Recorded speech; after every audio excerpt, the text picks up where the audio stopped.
దేవునికి స్తోత్రం. దేవుని పరిశుద్ధ నామంలో మీకు మీ కుటుంబములకు నా శుభములు ఆశీర్వాదములు తెలియజేస్తూ ఉంటున్నాను. జీవితంలో అందరూ కూడా నేను గొప్పవాడిని అవ్వాలి అని ప్రయాసపడుతూ ఉంటారు. మీరు కూడా అలాగ ప్రయాసపడుతూ ఆశిస్తూ ముందుకు వెళ్తున్నారా? అయితే మీ జీవితంలో మీరు అనుకున్న రీతిగా ఎదగలేకపోతే మీరు నిరుత్సాహపడుతూ ఉంటారు. మీరు అనుకున్నవి జరగకపోతే మీరు చాలా బాధపడుతూ ఉంటారు, దుఃఖపడుతుంటారు కదా. అయితే దేవుని వాక్యం సెలవిస్తుంది, తూర్పు నుండి కానీ, పడమటి నుండి కానీ, ఉత్తరము నుండి కానీ, దక్షిణము నుండి కానీ హెచ్చు కలగదు. దేవుడే ఒకరిని హెచ్చిస్తాడు, ఒకరిని తగ్గిస్తాడు. అయితే నీ జీవితంలో దేవుడు నీవు గొప్ప వ్యక్తిగా ఉండాలని ఆయన ఆశిస్తున్నాడు.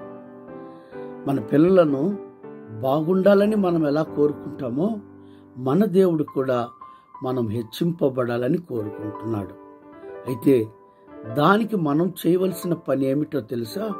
ద్వితీయోపదేశ కాండము 28వ అధ్యాయం 1వ వచనమును మనం గమనించినట్లయితే, మన దేవుడైన యెహోవా మాటను మనం శ్రద్ధగా వినాలి. ఆయన ఆజ్ఞాపించు ఆజ్ఞలన్నిటినీ మనం అనుసరించి నడుచుకోవాలి.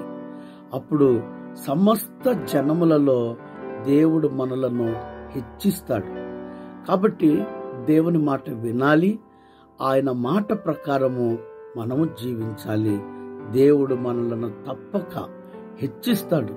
తలగా ఉంచుతాడే గాని తోకగా ఉంచడు.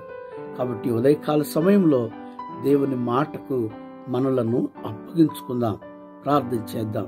ప్రేమ కలిగిన మా తండ్రి, జీవము కలిగిన దేవా, నీ మాటలు మేము శ్రద్ధగా వింటూ ఆ వాక్యము ప్రకారము జీవించు కృప మాకు దయచేయండి.